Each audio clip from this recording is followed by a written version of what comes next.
Hi friends, welcome to Joe சமையல். இன்றைக்கி இந்த வீடியோவில் சாஃப்ட் உப்பு உருண்டை எப்படி பண்ணுறதுன்னு பார்க்கலாம். ரொம்ப மெத்து நல்லா டேஸ்டியாக சூப்பராக இருக்கும். ஸோ அதுக்கு பார்த்திங்கன்னா இட்லி அரிசி வந்து இந்த மாதிரி நல்லா க்ளீனாக இருக்க இட்லி அரிசி எடுத்து வச்சுருக்கேன். நான் இந்த டம்ளரில் 2 டம்ளர் எடுத்து வச்சுருக்கேன். ஸோ இந்த இட்லி அரிசி பார்த்திங்கன்னா 3லேருந்து 4 மணி நேரம் நல்லா ஊறணும். மினிமம் 3 ஹார்ஸ் ஊறணும், மேக்ஸிமம் 4 ஹார்ஸ். ஸோ நல்லா ஊற வச்சு எடுத்துக்கோங்க. நல்லா வாஷ் பண்ணிவிட்டு ஊற வச்சுக்கோங்க.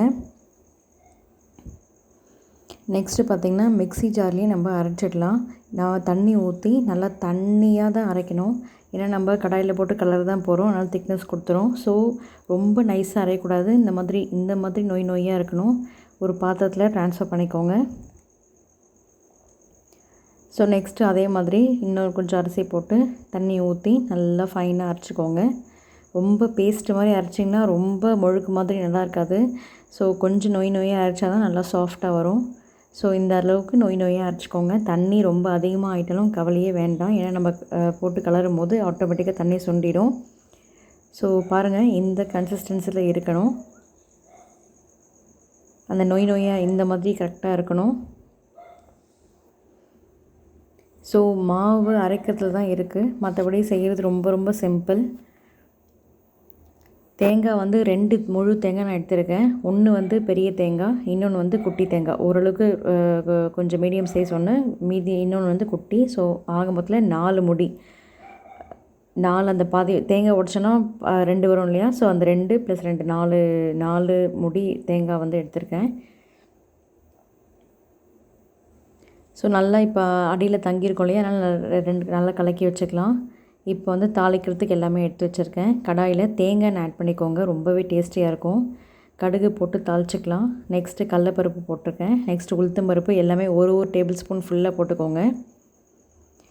பச்சை மிளகா 2 பச்சை மிளகா, காஞ்ச மிளகா 2 போட்டிருக்கேன். நல்லா ஃபைனாக சாப் பண்ணி கருவேப்பிலை ஆட் பண்ணிக்கோங்க. பெருங்காயம் தேவையான அளவு ஆட் பண்ணிக்கோங்க. தேங்காய் ஆட் பண்ணிக்கோங்க.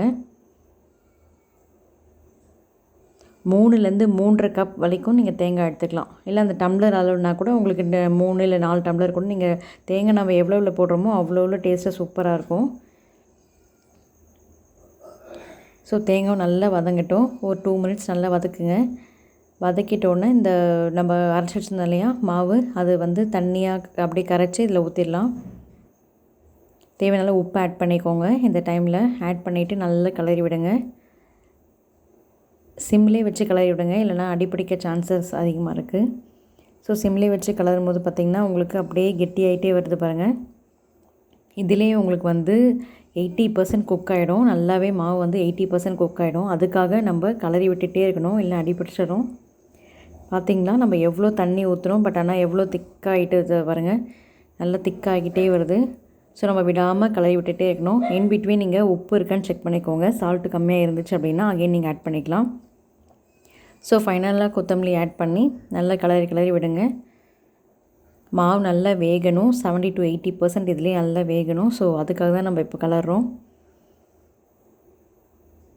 ஸோ இந்த மாதிரி மெத்தடில் தான் கிளறணும். கிளறிட்டு இந்த மாதிரி குக்கரில் நம்ம இட்லி பாத்திரத்துலேயே நம்ம வச்சுக்கலாம். இந்த மாதிரி நல்லா வெந்துட்டதுக்கப்புறம் ஆறுனதுக்கப்புறம் இந்த மாதிரி ஒரு ரவுண்டாக உருண்டை பண்ணி வச்சுக்கோங்க. தண்ணி நல்லா கொதிக்கணும். கொதித்ததுக்கப்புறம் தட்டு மேலே ஒரு காட்டன் துணி போட்டு இந்த மாதிரி உருண்டை பிடிச்சதை அதில் நம்ம எடுத்து வச்சுக்கலாம். தண்ணி நல்லா கொதிக்க ஆரம்பித்ததுக்கப்புறம் தான் வைக்கணும் ஃப்ரெண்ட்ஸ். அப்போ தான் உங்களுக்கு கரெக்டாக வேகும். மீடியம் டு ஹை, மீடியம் ஃப்ளேமில் வச்சுக்கோங்க. இந்த ஃப்ளேம்லேயே இருக்கட்டும். 15 மினிட்ஸ், எக்ஸாக்டாக 15 மினிட்ஸில் வெந்துடும் உங்களுக்கு. ஸோ இப்போ ஓப்பன் பண்ணி பார்க்கலாம். சூப்பரான சுவையான நம்மளோட சாஃப்டான உப்பு உருண்டை சூப்பராக ரெடி ஆகிடுச்சு. கண்டிப்பாக இந்த ரெசிபியை நீங்கள் எல்லாம் ட்ரை பண்ணி பாருங்கள். ட்ரை பண்ணி பார்த்துட்டு உங்களோட ஃபீட்பேக் என்னோடய கமெண்ட்ஸில் ஷேர் பண்ணிக்கோங்க ஃப்ரெண்ட்ஸ். என் சேனலை சப்ஸ்கிரைப் பண்ணி வச்சுக்கோங்க. தேங்க்ஸ் ஃபார் வாட்சிங்.